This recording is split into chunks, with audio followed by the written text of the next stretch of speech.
저는 고등학교를 부산의 그 구포에 있는 성도고등학교라고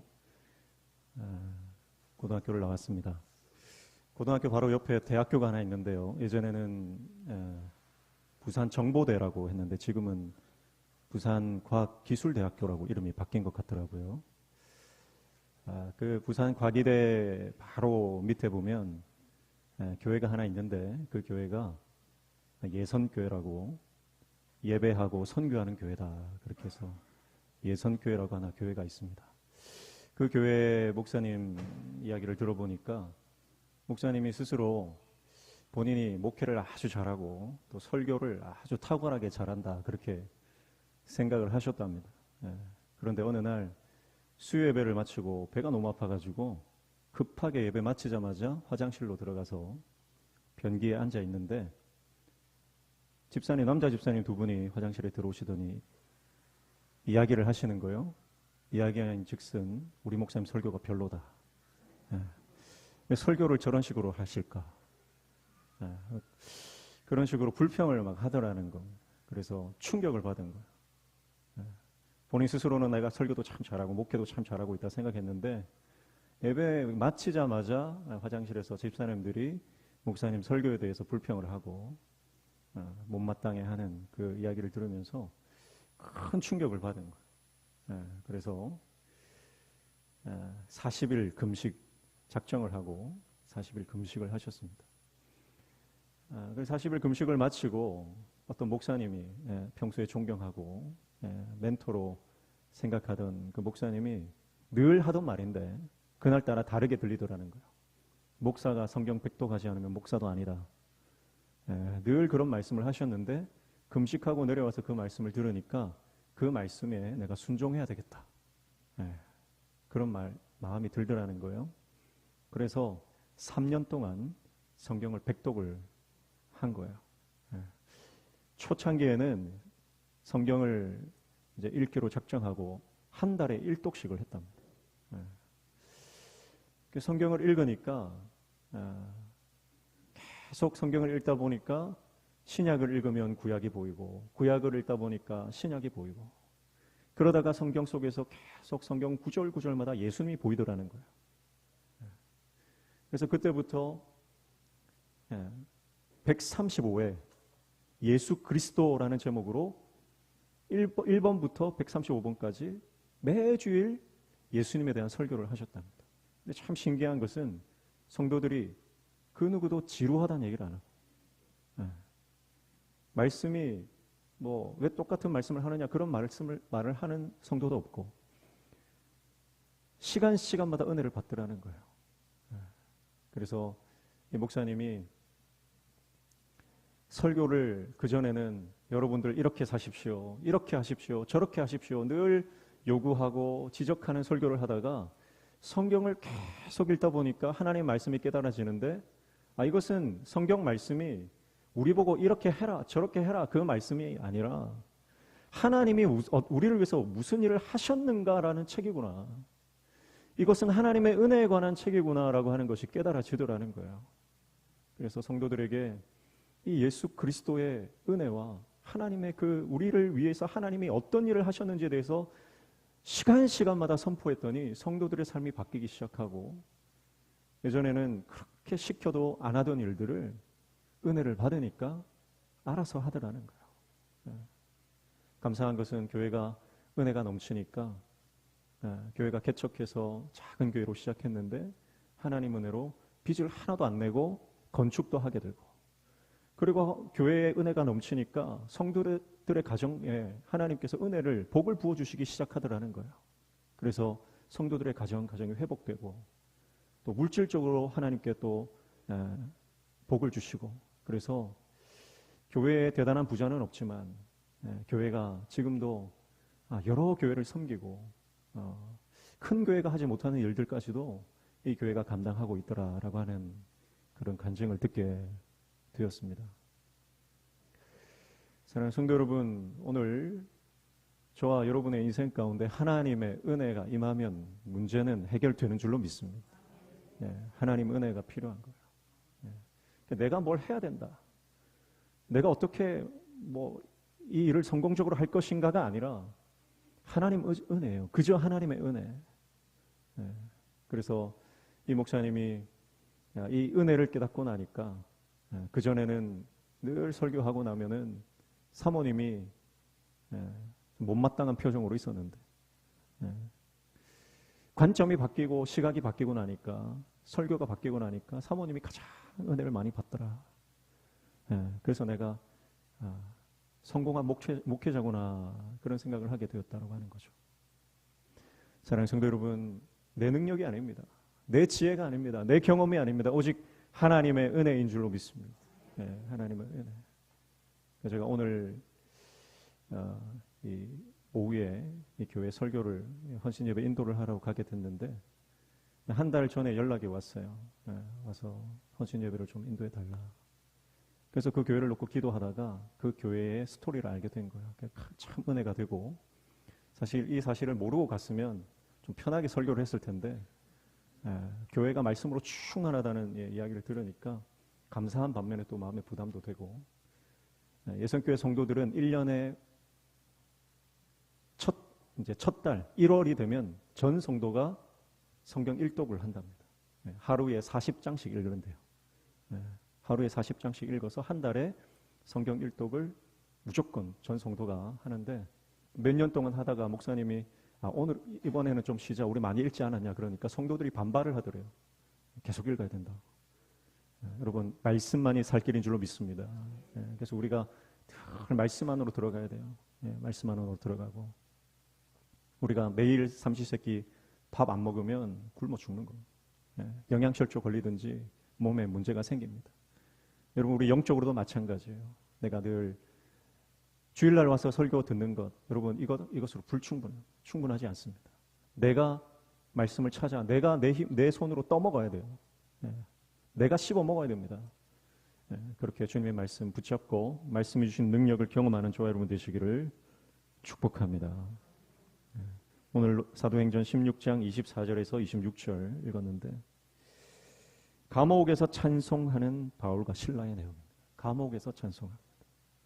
주의 일을 하는데 감옥에 갇혔습니다. 여러분 한 여인 귀신 들린 여종이에요. 이 여종이 점을 치는데 용하게 칩니다. 여러분 귀신이 귀신처럼 아는 거예요. 그래서 귀신이 그 안에 충만하니까 이 사람들이 무슨 잘못을 했는지 무슨 문제가 있는지 이 귀신이 점을 치는데 정확하게 아는 거죠. 그래서 그 점괘를 보니까 그 여종을 통해서 많은 사람들이 이 복채를 주고 점을 보는 겁니다. 그러니까 이 여종의 주인들이 큰 돈을 벌게 되는 거죠. 그런데 사도 바울이 이 빌립보 지방에 갔을 때 이 귀신 들린 여종이 따라다니면서 바울을 괴롭힙니다. 위대한 하나님의 종이요. 위대한 하나님의 종이요. 사도 바울이 며칠 그냥 지나치다가 그 안에 있는 귀신을 향해 명하죠. 나사렛 예수 이름으로 명하노니 떠나갈지어다.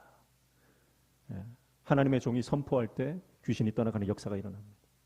우리 안에 성령으로 충만하고 우리 안에 예수 이름의 능력을 소유한 사람들은 우리가 선포할 때 악한 영들이 떠나가고 모든 어둠의 영들이 떠나가는 역사가 일어나게 될 줄로 믿습니다.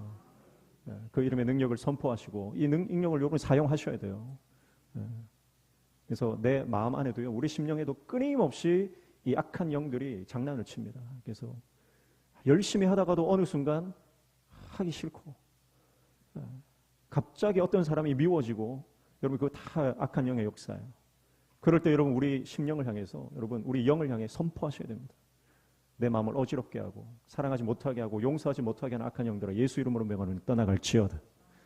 여러분 선포할 때 여러분 우리가 믿음으로 선포할 때 믿음의 역사가 일어난다는 거죠. 그래서 사도 바울이 그 여종을 향해서 선포할 때 악한 영이 떠나갑니다. 그러니까 이 여인은 악한 영들에 매여 있었고 그리고 자신의 삶을 착취하고 억압하던 그 사회 시스템 여기에서도 자유를 얻게 됩니다. 놀라운 역사가 일어났잖아요. 생명이 구원받는 역사가 일어났잖아요. 하나님의 나라가 확장되는 역사가 일어났잖아요. 그런데 그 결과가 뭐예요? 감옥이라는 거예요. 감옥이다. 여러분 우리 같으면 어떻습니까? 우리 같으면 내가 정말 주의 일을 최선을 다하고 주의 몸된 교회를 섬기고 그랬는데 사람들이 나를 안 알아주는 거예요. 사람들이 오해하는 거예요. 나는 정말 순수한 마음으로 하나님 사랑하는 마음으로 섬기고 봉사하고 그렇게 헌신했는데 사람들은 오해하고 안 했던 일도 했다 그러고 모함하는 겁니다. 여러분, 그런 일을 당할 때 우리는 어떻게 합니까? 불평하고 원망하는 것이 우리의 본성이라는 겁니다. 왜 나를 안 알아주나? 왜 이렇게 내 마음을 몰라주나 하면서 우리는 원망하고 불평하는 것이 일수입니다. 그러나 바울과 실라를 보십시오. 그들은 원망과 불평을 선택하는 것이 아니라 찬송과 기도를 선택하는 것입니다. 감옥 안에서 찬송했다. 여러분, 찬송은 그 안에 감사가 충만해야 할 수 있는 거예요. 원망과 불평이 가득한 사람은 절대 찬송할 수가 없습니다. 세상 노래나 부르고 신세 한탄이나 타령이나 할 뿐이지, 여러분, 찬송이 나온다는 것은 그 안에 감사로 충만하기 때문에 찬송이 나오는 거예요. 여러분, 오늘 우리의 심령에 감사가 충만함으로 하나님을 찬송하는 저와 여러분 되시기를 축복합니다. 그래서 감옥에서 찬송하는 바울과 실라, 여러분, 그들은 믿음의 결단을 하는 겁니다.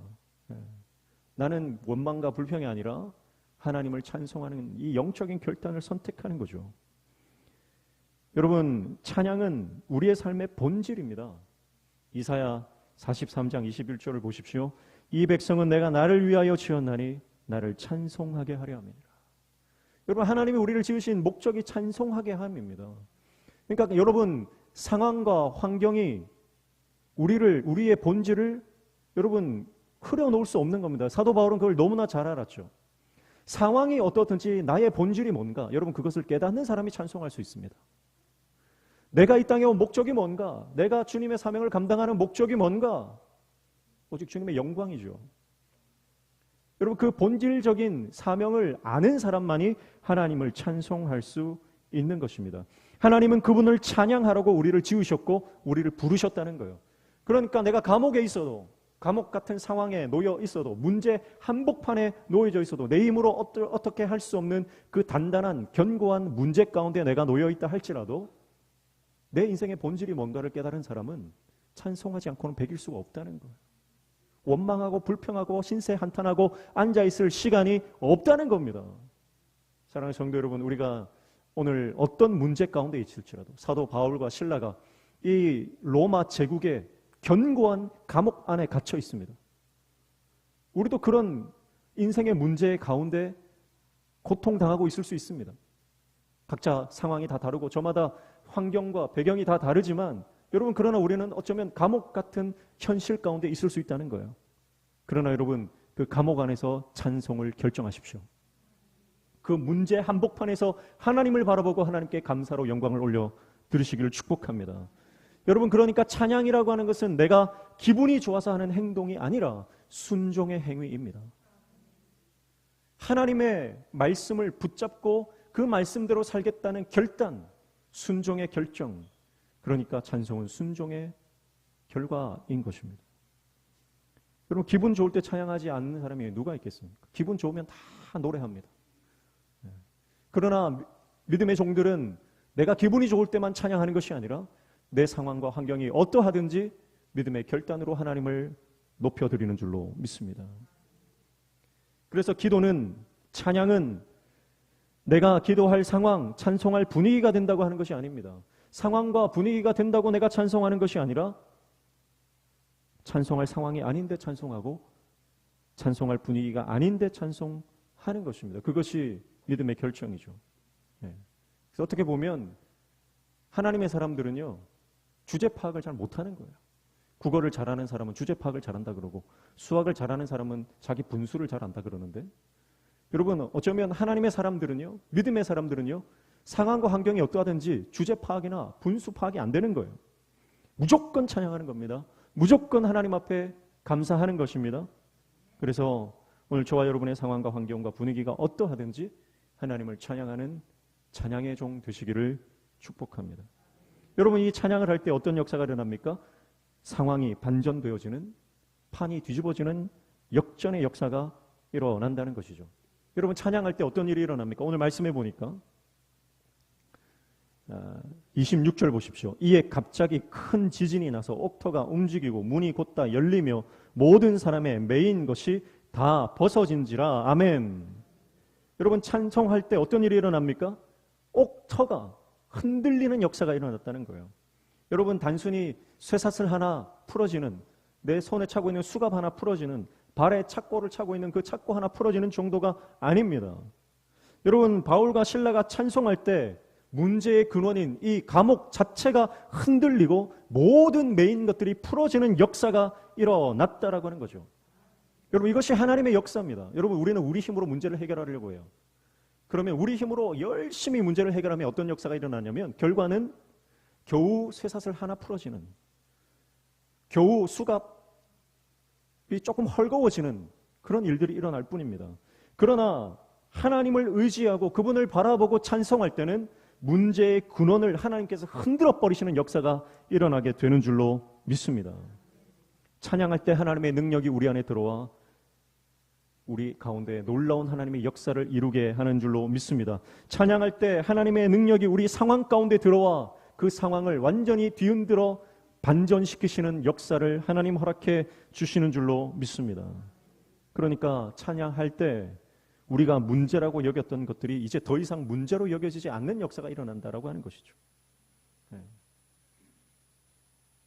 문제로 보였던 것들이 내가 하나님을 바라보고 찬양할 때 더 이상 문제로 여겨지지 않는다는 것.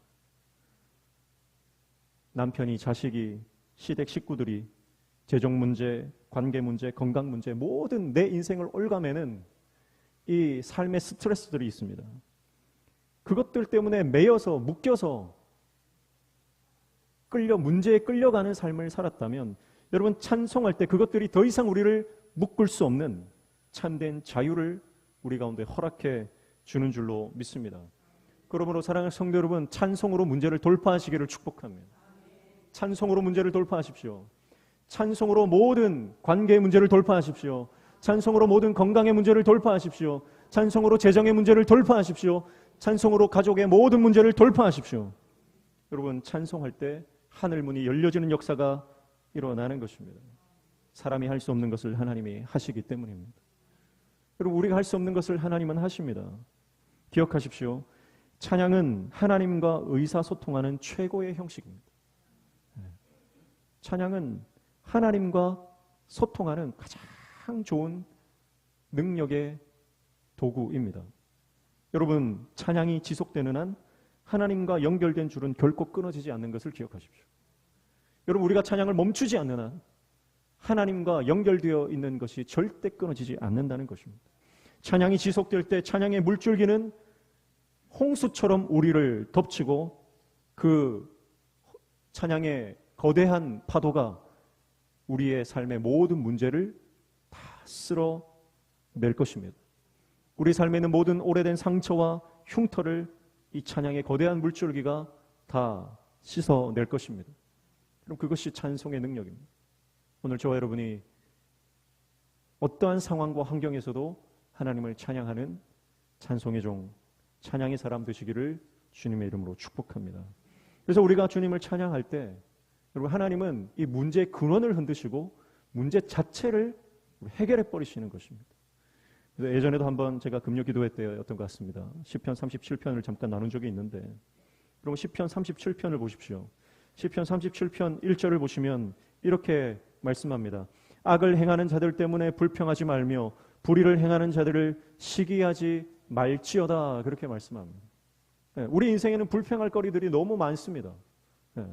그런데 하나님은 하나님의 사람에게 명령하시는 것이 하나 있는데, 어떤 불평할 수 있는 상황에서도 불평을 선택하지 말라는 거예요. 악을 행하는 자들 때문에 나를 음해하고 모함하고 힘들게 하고 아프게 하고 상처를 주고 나에게 손해를 입히고 금전적인 피해를 입히는 많은 사람들이 있습니다. 그런데 그런 사람들 때문에, 그런 상황들 때문에 불평하지 말라고 하나님은 명령하고 있습니다. 그러면서 37편 4절에 보면 이렇게 말씀하죠. 또 여호와를 기뻐하라. 그가 내 마음의 소원을 내게 이루어 주시리로다. 그렇게 말씀합니다. 여호와를 기뻐하라. 무슨 말입니까? 하나님을 찬양하라는 거죠. 내 안에 기쁨이, 하나님으로 인한 기쁨이 넘치는 사람은 하나님을 찬양할 수밖에 없는 거예요. 또 5절에 보면 내 길을 여호와께 맡기라 그랬습니다.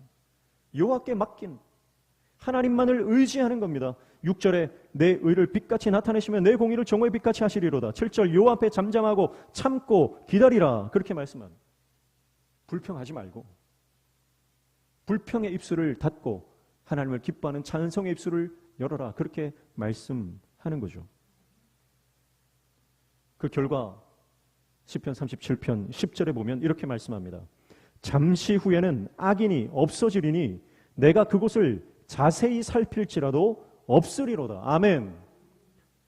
불평거리 그 자체를, 그 문제의 근원을 하나님께서 없애버리신다는 거예요. 아무리 눈 씻고 찾아봐도 더 이상 내가 문제라고 생각했던 그 문제를 찾아볼 수 없을 것이다. 그렇게 말씀하시는 거죠. 사랑하는 성도 여러분, 불평할 수 있습니다. 불평이 쉽습니다. 불평하고 원망하는 거, 여러분 그것이 인간의 본성이기 때문에 여러분 불평하고 원망하는 그 순간 어떤 인간적 카타르시스를 우리는 느낄 수 있어요. 그러나 여러분 불평하고 원망하는 그곳에는 하나님의 역사가 절대 일어나지 않는다는 것을 기억하십시오. 불평의 입술을 닫고 하나님을 기뻐하며 주님을 찬송할 때 여러분 하나님의 역사가 반드시 일어나게 되는 줄로 믿습니다. 그리고 눈을 씻고 찾아봐도 악인을 찾을 수 없다. 여러분 우리가 하나님을 찬송할 때 어느 순간 내가 문제라고 생각했던 정말 삶의 감옥처럼 여겨졌던 그 모든 문제가 더 이상 눈을 씻고 찾아봐도 찾을 수 없는 그 하나님의 축복이 우리 삶 가운데 일어나게 될 줄로 믿습니다. 그래서 찬송하고, 찬송이라고 하는 것은 곡조 있는 기도 아닙니까? 그래서 우리가 하나님 앞에 찬송하는 것은 내 신앙의 고백을 그 안에 담아서 하나님 앞에 드리는 거죠. 여러분 기도의 능력, 찬송의 능력을 믿으시기를 축복합니다. 우리가 잘 아는 예화 중에 그런 예화가 있잖아요. 어느 교회 앞에 나이트클럽이 생겼어요. 길 바로 건너 나이트클럽이 생기니까 교회가 이 나이트클럽이 문 닫도록 철야기도를 시작했습니다. 우리 자녀들에게 악영향을 미치고 이 주변 지역에 이 음란한 것을 퍼뜨리게 하는 이 나이트클럽이 문을 닫게 해주십시오. 그렇게 함께 모여서 작정 기도를 했는데 몇 개월 지나서 실제로 이 나이트클럽이 망해서 문을 닫아버린 거예요. 근데 나이트클럽 사장이 가만히 소문을 들어보니까 건너편에 있는 저 교회에서 밤마다 기도를 해가지고 우리 나이트클럽이 망했다는 거예요. 그래가지고 그 소식을 듣고 법원에 고소를 했습니다. 그래서 목사님이 그 법원에 끌려간 거죠.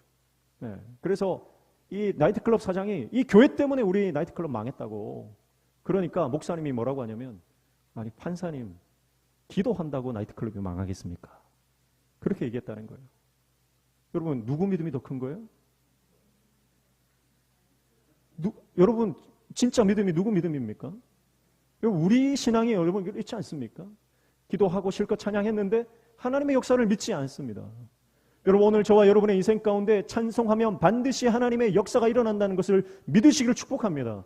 여러분 지금 제가 말씀드리는 이 말씀이 그저 말씀에 적혀있는 문자적 말씀이 아니라 여러분 삶 가운데 오늘 이 시간 이후로 실제적으로 일어날 수 있는 하나님의 역사라는 것을 믿으시기를 축복합니다. 그래서 여러분 가정에서 여러분의 찬송 소리로 여러분의 방을 채우시고 여러분의 그 집안 공간을 찬송 소리로 채우십시오. 기도와 찬송으로 채워진 공간은 절대 망하지 않습니다. 기도와 찬송으로 채워진 가정은 절대 망하지 않는 것입니다. 여러분 어떤 문제가 있어도 여러분 우리가 찬송할 때 그 문제를 하나님께서 뒤흔들어 그 옥토를 지진으로 뒤흔들어 모든 매인 것들이 풀려졌듯이 여러분 우리 인생 가운데 더 이상 문제에 매여서 결박되어 묶여서 살아가는 인생이 아니라 찬송할 때 하나님께서 그 모든 문제를 푸시고 매인 것들을 모두 자유케 하시는 놀라운 자유의 역사를 허락하실 줄로 믿습니다. 감옥에서 찬송으로라는 책을 쓴 멀린 캐더러스라는 분이 있습니다. 이분은 10대 시절 충동적인 탈영과 일탈 행위로 감옥에 갇히기도 하는 그런 아주 방탕한 그런 삐뚤어진 인생이었습니다. 그러나 이 멀린 캐더러스는 예수님을 만난 이후에 군종 장교가 되어 수많은 장병들을 주님께 인도하는 주의 종이 되었습니다. 그가 쓴 감옥에서 찬송으로라고 하는 책은 59개 언어로 번역되어 출간되었으며 전 세계 1900만 부 이상 판매되어 많은 독자들에게 믿음의 도전을 주고 이 책을 통해 수많은 사람들이 찬송의 삶으로 변화되는 그런 역사를 끼쳤습니다. 그는 이렇게 말합니다. 범사에 감사, 범사에 찬송. 범사에 감사, 범사에 찬송. 사랑하는 성도 여러분, 찬송은 우리의 존재의 본질입니다. 우리 안에 감사로 충만할 때 우리는 찬송의 인생을 살 수 있습니다. 우리는 저마다 각자 우리의 삶을 옥죄는 나름의 감옥에서 살아가는지 모르겠습니다. 그러나 그런 감옥과 같은 삶의 상황이라 할지라도 건강과 재정과 관계와 어떤 여러분 우리 상황에 감옥과 같은 현실이 우리 앞에 펼쳐져 있더라도 여러분 찬송이 승리하게 하는 줄로 믿습니다. 믿음의 찬송은 그 모든 현실을 하나님의 능력으로 변환시킵니다. 믿음으로 주님을 찬양하는 모든 자들에게 하나님은 주목하시고 역사해 주시는 것입니다. 이제 원망과 불평을 멈추고 하나님 앞에 찬송의 제사를 올려드리는 저와 여러분 되시기를 축복합니다. 주님을 찬양하고 주님께 찬송을 올려드리는 삶을 살 때 그 찬송의 능력이 성령 안에서 강력하게 우리 삶 가운데 발휘될 줄로 믿습니다. 오늘 저와 여러분의 인생 가운데 이 시간 이후로 더 이상 우리 입술에서 불평과 원망이 아니라 오직 하나님을 향한 감사와 찬송으로 하나님을 영화롭게 하는 놀라운 하나님의 종들 되시기를 주님의 이름으로 축복합니다. 기도하겠습니다. 찬송의 사람 되게 하여 주옵소서. 찬송의 능력을 경험케 하여 주시옵소서. 날마다 주님을 찬양할 때, 믿음으로 주님을 높여드릴 때 우리의 삶의 모든 막혀진 것들이 열려지고 풀려지고 자유케 되며 회복되며 하나님의 강력한 역사를 경험하는 우리 모든 명신교회 믿음의 가족들 되게 도와주시옵소서. 예수님의 이름으로 기도하옵나이다. 아멘.